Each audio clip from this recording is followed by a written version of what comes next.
And now, your local forecast.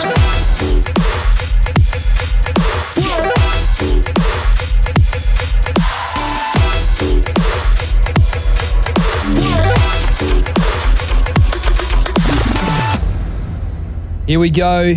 You're tuning into the forecast. My name is M4 Sonic. Tonight I'm joined by my co-host Chief Street. Hey, yo. How are we? Yeah, good, man. It's warm tonight. I'll tell you that. It is. It's kind of tropical. I think it's threatening to rain here in Adelaide. It's stormy. Tomorrow's going to be bad, apparently. So, yeah. All right, lucky we're recording tonight. All thunderstorms and rain and everything. So it's inevitable. The studio's power will be knocked out. Yeah, that's been a bit of a reoccurring issue. Unfortunately, it's just this street. There's, I think, a Stobie pole, a power line on this road. And when it's wet conditions in Adelaide, people decide to drive like idiots. And someone keeps hitting the power line and it knocks it out to the whole street. So really, that's it. There you go. So on tonight's episode, we've got some exciting stuff to cover. I want to get into Grand Theft Auto 6, the most exciting news that's hit the world of gaming in forever. I mean, it's been, 10 years? Yeah, something like that. Since 5. I've got some exciting updates about a couple of music platforms, one in particular called Chorus, which I've been involved in. And I think you've got a few things you wanted to go through tonight as well. Yeah, I want to chat about Kiss and how they're not going to be a band anymore. What? Yep, they're packing it up. We'll get into that a bit more later on. Yeah, right. And if we've got time, maybe just touch on a few things about Spotify. I think what's most important is GTA, right? Well, everybody knows that follows me. I'm an avid gamer and love Grand Theft Auto. It's been the lifeblood of my gaming. It's pretty well the only game I play. So you got into the online part of it as well, because that's something I never dipped into. Okay, so you always storyboard. Yeah, pretty much. Look, I'm about as green as it gets for GTA. Right. Like we're going to change that. Yeah, oh, dude. I mean, after seeing that sort of trailer and the scope of the game, you're basically like, okay, well, this is like I'm taking work off and I'm going to play this game. So there's some good news and some bad news. The good news is that it's, it's bad news. It's really just bad news and bad news. The bad news is it comes out 2025. And the killer about that is it's like, when in 2025? Is it January or is it December? Also, you just get that feeling that it's going to be delayed a bit. Like always. Yeah. Okay, so here's what we know about Grand Theft Auto 6. For the first time in Grand Theft Auto history, we have a female protaogist, and I can't wait. I think that's kick-ass. Yeah, so it looked like a little like Bonnie and Clyde which is cool. Tandem. Interesting dynamic. I was in the trailer when they were like, trust. I was like, oh, someone's going to backstab someone. Like, this is going to end. Someone's going to die. Oh, it's going to end in tears. Like, it's going to, I can tell you know, they're going to have that really great relationship. They're going to go through all this stuff and get each other's back. And then something at the end is just going to break you. I'm interested because the character that you could jump in the Grand Theft Auto 5, you know, you could go from Trevor to Michael, right? Yeah, you could jump. I thought that was cool as. And I would always spend way more time on one character than the other. Mm-hmm. I was always the psycho Trevor. Yeah. So, just, let my inner rage out. And do you think it's going to have the same thing? I imagine so. You don't know? Who knows? Don't know. Yeah. I mean, that's the thing. They've given us such little information about the game. Like, we don't really know what the map is. We know that Vice City is back. Yeah. It's just going to be huge, I assume. So the first Grand Theft Auto that I really got into was Vice City. My mates all had PlayStations and I didn't. And so I would play their Grand Theft Autos, like Liberty Cities and things like that. Yeah. But I got a PlayStation 2 and I got Vice City and I spent pretty well my entire childhood on a boat, just cruising, listening to the radio in Miami, loving life. And then I would jump off that boat and drown. You couldn't swim. You couldn't? Wow. Yeah, the game's come a long way. You could not swim in the original Vice Cities. It was so annoying. If you would run down to a boat, yeah? And if you run down the wharf and then you would hit square and he would awkwardly jump and then he would just tumble into the water and it would be like, dum dum. And you just think, like you said, how far it's come now. Well, what I'm really excited about, AI has been a massive player of 2023, like in terms of what people have been experimenting with and talking about. We've got ChatGPT, which is just going nuts. Mm-hmm. And then obviously all the AI integrations with all the websites like the Adobe suite that we use often here at the studio. The amount of AI integration right now is just incredible. What they're saying is the NPCs in Grand Theft Auto are going to have so much AI, like the police apparently are going to be able to negotiate with you when you're like in a hostage situation. Oh, so everything's going to be unique for everyone as well? Well, I imagine so. I think just the amount of in-depth intelligence in the game is going to be phenomenal. Also, did you notice in the trailer just how many people were in the game. Did you notice in the trailer as well that all the little snapshots were based on real events in Florida? What? Yeah, like little, like, oh, you know, there was the prisoner and then, or like the guy with all the face tats and then there was like the alligators and the girl twerking on the car and stuff. They're all real things that have happened in Florida. I did not know that. Yeah. Oh, wow. So they've like referenced like proper news events. Or So just someone was twerking on a stuff. car. Yeah, you can go find it. It was on Twitter and that like all the time. I was watching it before. The other thing we know is that we think it's in the present day. It doesn't look like it's set back. Like the original Vice City was like back in the 80s, right? If someone's twerking on a car, I mean, that's 2023. And it looks like there's some sort of right? social media integration into the game as well, which is genius. As in like character-based social media, like in the game or like my... I think in the game. It looks like, okay, so in Grand Theft Auto 5, you could have a phone, right? Yeah. And you could access computers. I imagine there will be something like that again, but relevant to today. So it's going to be incredible, man. I'm worried because I am just getting into my groove into work-life balance. I was like, what are you worried about? It's like, oh, you're going to lose your life. Like we all the are time. thinking of getting rid of one of the studios here because there's a fourth, right? That room that we haven't done anything with. Yeah. I think that might become the Grand Theft Auto room. Booth, just the gaming booth. Luke is just like, how about instead of spending all that time in the gaming booth, you get in the recording studio? Okay, well, here's the thing. All right, in all honesty, I was listening to a track today, Luke, called Tropicana, which, Luke just said off camera, it's a banger. It is inspired by Miami, like Vice City, but considering I've only been to Miami once, most of my influence of Florida has... Actually, no, that's not true. Warped Tour, I went there a couple of times. Okay, argument's sake, I haven't been there many times. Most of my influence of Florida has come from Grand Theft Auto, and Tropicana, the track I made, is just like, Anyway, it's such a non-emphasonic track. It really just sounds like... I'm interested. You have to show me soon. Yeah, I might put a little snippet in this. Did you see that it broke the record on Yeah, YouTube? for more views in one day than Mr. Beast. Yeah. That's so incredible. it was 85 million was the final number. So can we basically, argue that this was the biggest dick tease ever in history of mankind? Because to announce something or next year, not even. Yeah, look, it's genius. Like the thing is, the numbers for everything are only going to continue to go up, right? Like Drake's only going to break more streaming stuff, and the next YouTube video for GTA, 7 in 15 years is going to be even bigger, but incredible stuff. Like, so the thing I'm thinking about is like the type of records it broke like yesterday or like whenever it came out compared to the type of stuff it's going to break when it actually releases. So GTA 5 online at the moment earns 500 mil a year. So you think about, they're now going to not only get some like online revenue, they're going to get the purchase of the games on top. So like they're just... Are we buying shares in Rockstar? Dude, they're just going to clean up and break everything.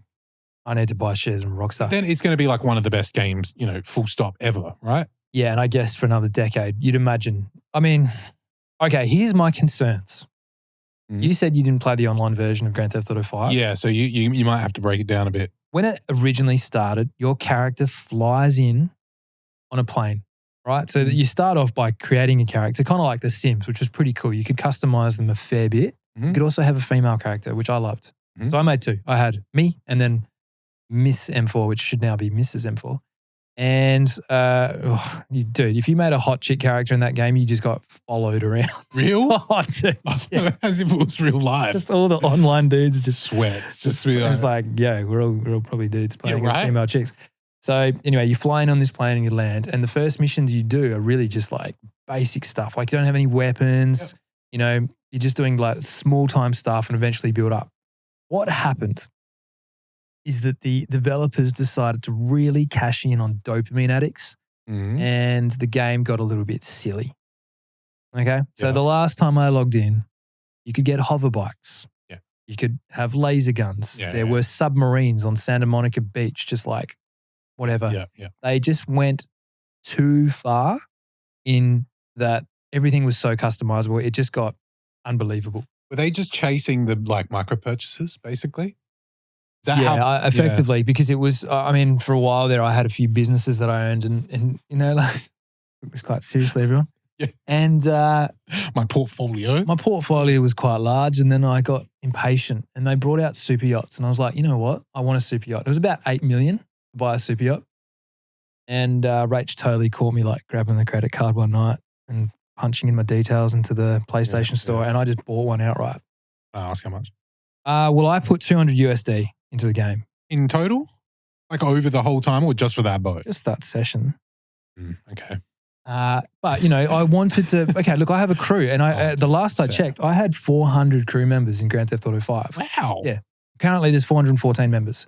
I reckon you're going to be able to pull like that amount again. Well, we played regularly, and what would happen is that anyone that did several missions with me would go up in the ranking. So you would have like your lowest ranked members that would get access to merch and all that sort of stuff, but not many perks. And then as you would go up, you could also like rename what the ranking system was, and everybody get a custom number plate in their cars. It was cool as fuck.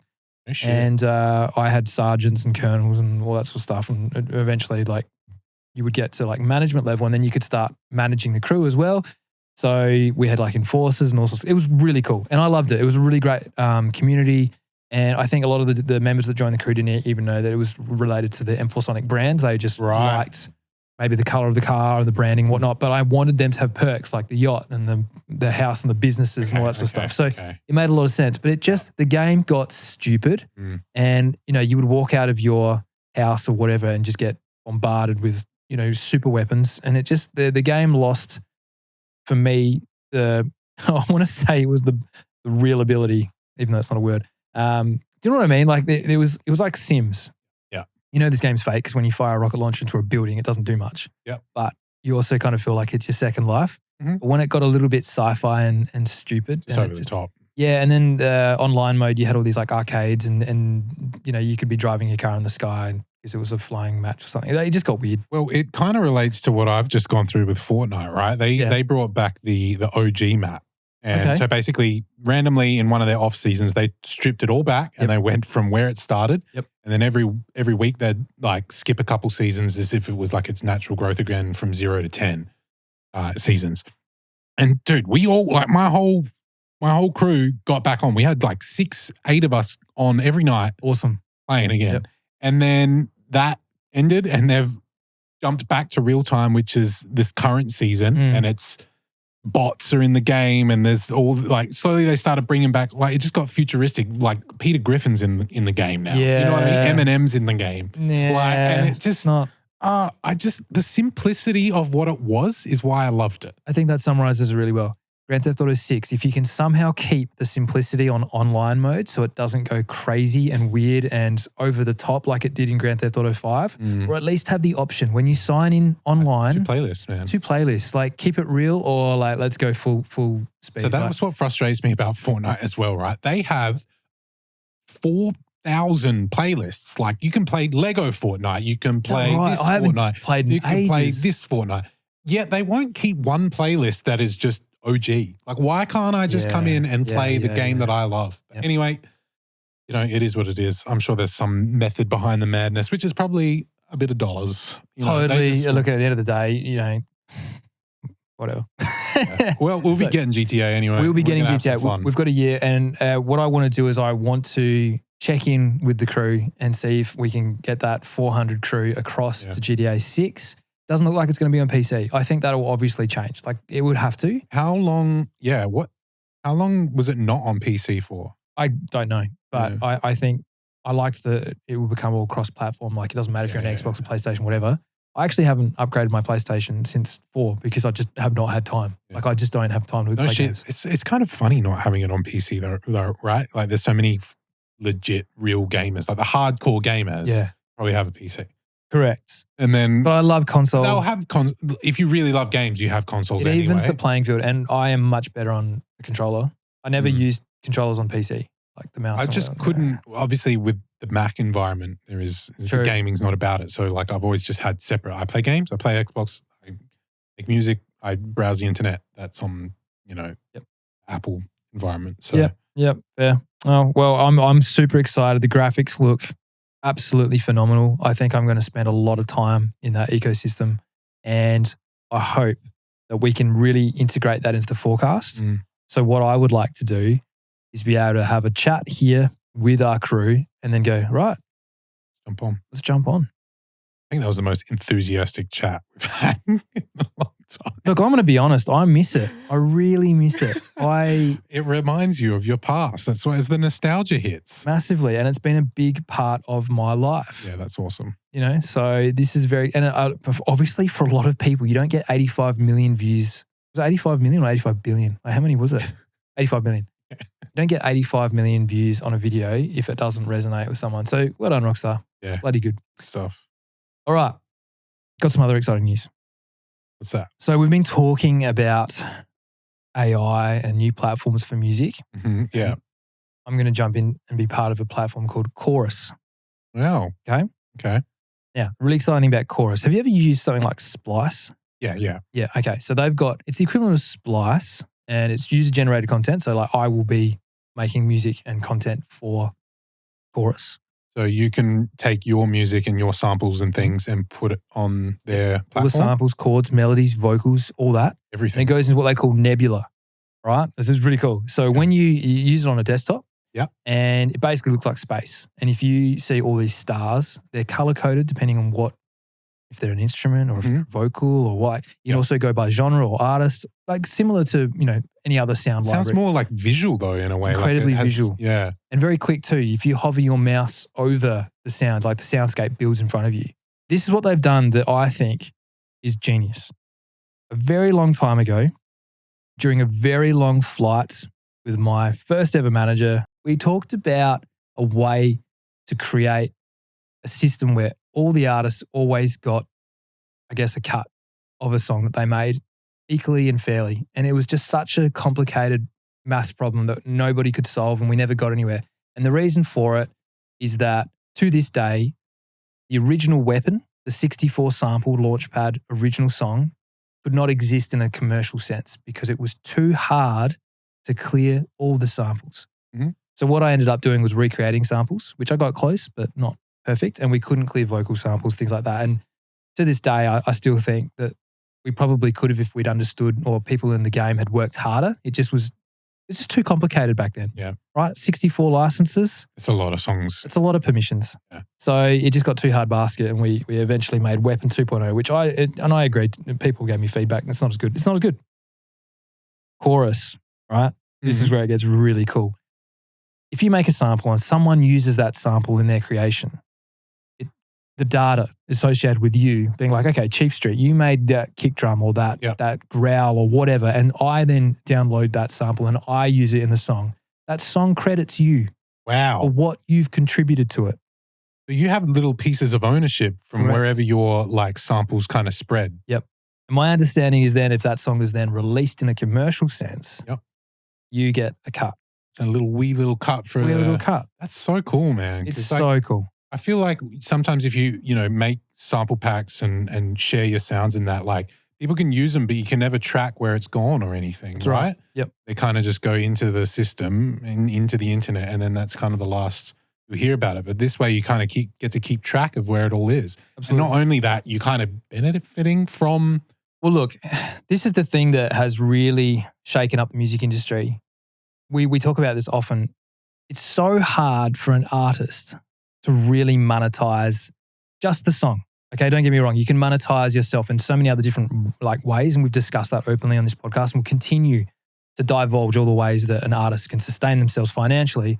But it is hard. It's really difficult, and it costs a lot of money to get any outcome. And even then, it takes years, right?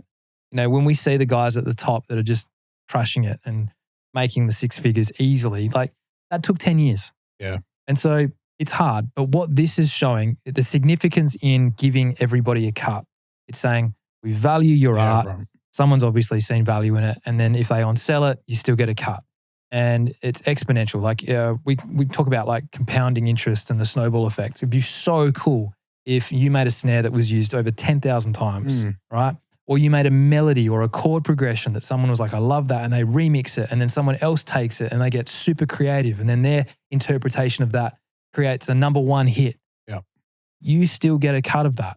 And it, like you said, it grows. So you could be getting tiny little streams, but from a large pool of of songs. Exactly. You know, we talk about, you know, putting your eggs in one basket. Mm. Well, this is a really encouraging sign that the music industry is pro creation of music and collaboration. It's cool. It's really cool. And to think of the boundaries we can push, then they've got the integration of KorusAI. So this is it's a little bot. It's pretty cool. Yeah. Kind of follows your mouse when you're playing with it on the screen. What you can do is you can say, all right, I like this song that I've chosen from Nebula or this little sound bite, and it will create a track. And then you can be like, don't like the bass. Let's sub that to something else. Or maybe I want to change the percussion, or let's try a different melody or whatever.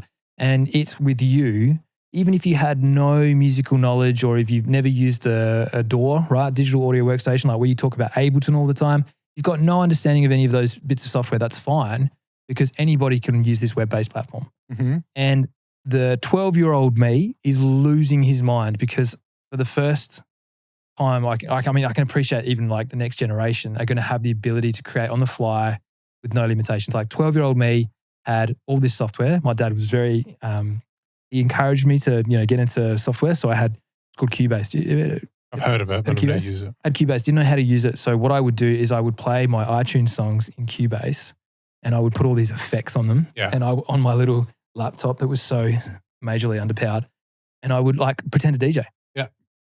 You can do that now.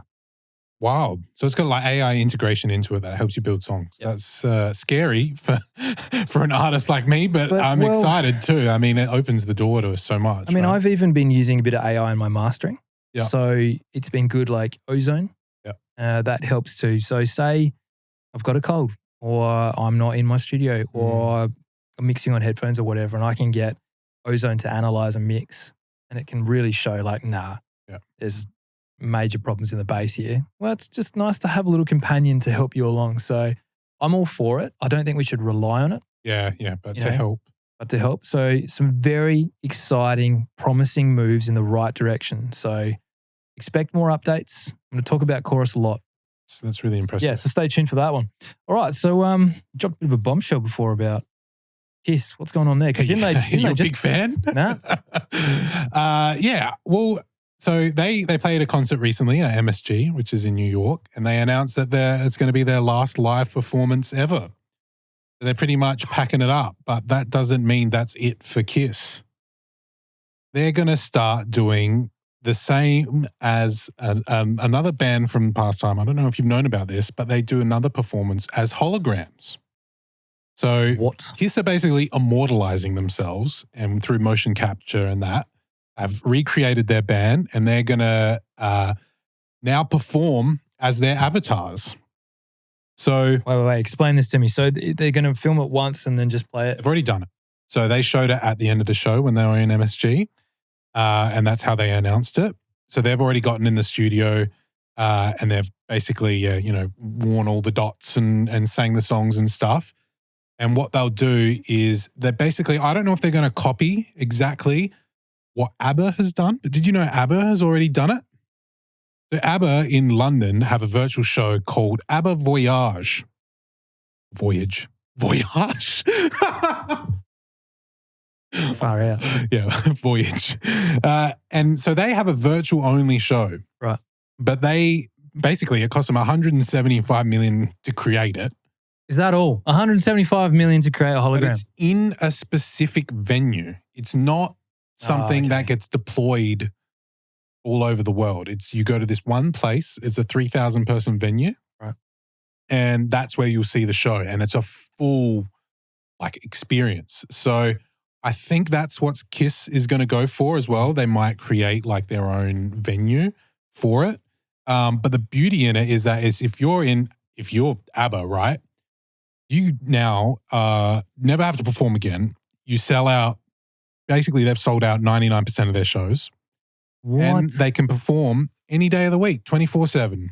We talked about this. Was it not too recently? Like we said, if Tiesto was doing a hologram show, would you go? And you were like, no. Nah. Right. So I guess we didn't clarify the performance, I guess. In my perspective, it was like he was getting, blasted into a lame venue in Adelaide, right? Not, we're going to this specific venue that is fully created for this experience. Like you know the what I mean? Sphere. Yeah. Say if the sphere on a minimal thing was the KISS dome. Okay. And they now live in Vegas. And 7 days a week, you can buy tickets to this fully VR show. But it's more than just, it's not a lame little holographic. It's a full performance thing. So ABBA, they do 2 mil a week. Okay, interesting. I went to Michael Jackson's Cirque du Soleil in Las Vegas. And at the end, it was pretty well a hologram of him performing. And it blew my freaking mind. Like the atmosphere of the crowd, seeing MJ, even though obviously not him, but it was him. Yeah. And I don't know how they did it, but it was incredible. And I also remember seeing Tupac. Yeah. Was that a football, like an NFL I can't remember, man, but that was pretty jaw-dropping stuff. And I kind of see it.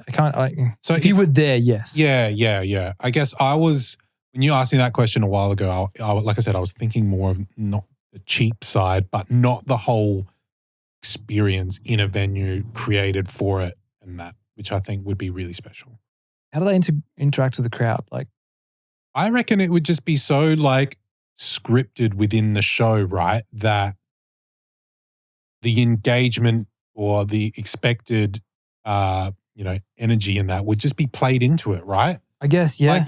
Like, KISS is already more than just a band, right? They're a full like entertainment juggernaut. Like, you go see KISS to see Gene Simmons spit blood and for fire to rain down upon you and stuff. Not because they're a cracker band. Like, they're all right. But, you go for the full experience. So I think it works really well for them, to be honest. Because, like, think about the venue they get. They're just going to put the most ridiculous stuff in it.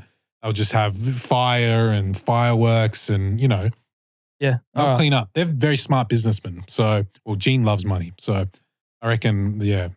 It's a wise choice at their age, right? Pack it up. You're 75 or whatever. You can see, like, kind of lose your stage presence and ability with age, which is fair enough. They've all given it a really good crack. But, after 140 years, it's time to... Don't be so mean on him. That's that. I don't know if you've seen like Guns N' Roses and he's struggling up the top there sometimes. It's rough. All right, that's pretty cool. We'll stay tuned for that. Yeah. And you had one other thing, Spotify. Yeah, well, Luke shared an article today to me saying that they cut another 17% of their workforce. So 1,500 people this year, and they've already done 800 earlier. So totaling 2,300 people, which is about 23% of their total workforce, has been let go. Why? They're not making any money, I don't think. I don't think their margins have been enough. Interesting. And I saw too that they're not paying out royalties if you get less than 1,000 streams, which makes sense. So both make sense. Like if your business isn't making money, well, we will get rid of a lot of people and we'll stop paying a lot of people. Yeah. Okay. That's interesting. Yeah. I think like there was obviously a massive tech boom a few years ago. And I think a lot of businesses, not just Spotify, are probably like paying the price of that kind of coming down a bit. Right. There were all those tech companies like bulk employed and that. And then suddenly they're like, oh, we've got too many people here. Interesting, because I guess the curators at Spotify, speaking from a label's perspective, globally, when we would reach out to curators to be like, hey, we want to pitch this song for playlisting, they just didn't have enough people. They just did not have enough resources. So for the 200 A&Rs that they had globally and for the 100,000 songs being uploaded daily, the pitch form request that we would send even as a label, let alone just as some independent artist, nobody was attending to it. I've filled in that so many times. It's a waste of time. It's a bit of a who you know game, I think. Well, you just got to be on their radar a little as well. You do. And Luke and I visited Spotify in Sydney years ago. And I'll never forget, we were having this meeting and we're having these chats, and then someone was a regular. And I can't remember if it was an artist, Luke. I think it was an artist, but someone was a regular, and they would bring the crew at Spotify a basket of avocados. That's how they got in. Avocados. Pretty pricey. I mean, yeah, that person's balling. That was what's not coffees. I bring avocados. He brought avocados and... in exchange for playlisting. Well, I don't know if it was in exchange for entry. It was just an exchange so that hey, I'm rocking up and I'm not just going to ask for help. I'm bringing a basket of avocados. I commend the creativeness. And it was interesting. We were a bit stumped because at the end of this meeting, this guy's looking at us blankly like, so why are you here? We're like, well, we're a record label and we've got all these artists and we want to help them. And they're like, all right. And it was just like, okay. What literally said, cut this. Where's your yeah, exactly. And, well, what'd you bring us? And we totally were like, well, fair. Like we are, it's kind of unilateral here. We're trying to ask for you to help promote these artists because we think their music's fantastic, but that just asking for something, right? As things are always a two-way street. Well, that's it. And the value proposition has to be there. That's going to be the hardest thing for artists in like starting out is that pitch request form says, what was the biggest show you've just played and what upcoming tours do you have and what press material do you have? And you're like, dude, I have 3 followers. Yeah, exactly. Mum, my cat, and you. Yeah. Like, that's it. And I'm asking for some playlist support. I need the playlist support to be able to get those opportunities. So it's... Yeah, well, exactly. So 1,000 streams is equivalent to like $3.50 to $5. Now look, 1,000 streams, legit streams, 1,000 streams is a lot. Like, yeah, if you're not like doing the shitty playlist, like pay to win stuff, or like just if you're starting out in music and you have your song played 1,000 times, imagine if you said to someone, my song has been played on mainstream radio 1,000 times. That would have significance. All right. How many times, I got a question for you, did Taylor Swift's music get played in the last year? Too many. This is from the Spotify Wrapped of this year. Well, I want a number from you. And make it big. Big. 100 billion. A little less. Okay, 100 billion. More than that. Oh, you had it right with the B. I'll say billion. that much. A billion. 2 billion. 26. Okay, so that is... 26 billion streams. It's like, how? Well, I wish I did the math on that, but... Okay, so Spotify Wrapped came out last week and I posted, which you gave me hell for the last episode. That dude. Because I haven't, and I've talked about metrics. So I've put out 2 songs this year. It was meant to be 36. It was 2. And still surpassed 1 million streams, which I'm stoked about because it means that the old catalog's still just chugging away and we haven't done any promotion. Like, So that's great. But for the longest time, I've been pulling those numbers and not talking about it because I really want to have something crazy. It's crazy. No, I'll show you what's crazy. So a few Adelaide artists and a few Aussies have been putting out their stats. And they've done really well, from 5 million to all the way up to 200 million streams, which is really impressive, right? Yes. Stargate, the producers who discovered me. Yeah. They did their Spotify Wrapped. But that's because they've got their fingers in a lot of little how pies. Many? Billions, I reckon. I don't know their catalog and how much production. 2 billion streams. The producers are the ones that, because they've got their fingers in all these little artists. And they make great records with great people. Like when your roster of collaborations is, Katy Perry and Rihanna. And he's cleaning up. Yeah, I found, I didn't see their numbers, but there's a great producer duo from Perth who are absolutely killing it in the hip hop game. I can't remember the name. FNZ. Oh, yeah. I follow them on Instagram. They would, I don't know if they even put their numbers out there. For guys like that, it's like, what for? They don't really get a lot of return on it. But when you're making songs, you've got credits for Drake and Kendrick and stuff. Like, it's like, numbers for them is just off the charts. You're like, we produced Future's latest record. I mean, it was, I didn't really think about it this year when I got my Wrapped. I was like, I'm going to post this because why not? But I think when you start comparing yourselves to others, you can, I don't know. Joy of thief. Comparison is the joy of thief. It is. Well, I got just under, I'm cutting you off. I got just under 50, but I don't pay for a thing. So I'm really happy with it. Yeah. So you should be. Did you have the dollar amount on Taylor Swift? 97 million. Okay. Well, but that's total rev. Total revenue, which that's right. Let's say the labels are going to be tiny. Labels definitely taking 80%, plus all the songwriters and everybody else that's contributing. I guess it's less about what Taylor takes home and more just how much money that music makes as a whole. Okay, here's another really scary fact that Luke was telling me about last week, and I do want to get Luke in.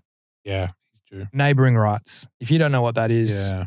join the other 99% of the music industry. What's happening around the world is there are royalties not being collected. Is that because they're in like different, I forget what they're called, but like countries, territories? Yeah. Territories, yeah. So I currently would not be collecting my royalties outside of Australia. Is that right, Luke? We'll get Luke in to talk about this, but if you're a contributing artist or say I would play the guitar or the bass or something on a song and then that got played in Russia, another country, there are royalties due to you that so you wouldn't know about. Everyone just thinks that because my song's on APRA that I'm getting all the royalties. APRA for the Australian Performing Rights Association. So you're actually missing out on everything everywhere else. It's crazy. And getting back to chorus, this is why, because when you study music, you study the theory of music or songwriting and all that sort of stuff. You're not doing a business course. Unlike what I hear from Amsterdam is that they're actually, when they're teaching these kids music, they're teaching them the back end music, like business. Wow. We will try and educate without boring our audience to tears here on the forecast of things that you should know, especially if you are an electronic dance music producer or even a vocalist. You just need to know your rights. And at the end of the day, agreement's an agreement, but you don't know what you don't know. And all these royalties that are circulating around the world right now that people could be collecting on, it's a lot of work to go get those royalties. And if you're not generating huge amounts of, is it worth it, Do you drive from one petrol station to the other to save 20 cents? Or do you go, my time is worth more? I've been going to Costco for cheap petrol, so yes, I do. How's your engine going? Yeah, it's all right. I live not too far away from there. Mate, it's premium or nothing. Feels so bad. You get premium. Always. I care about my engine. Well, I just get unleaded. Dude, All right. I got one fun question before we wrap it up. Can you name one top 10 song from Spotify Wrapped for 2023? You're on the clock. One top 10 song.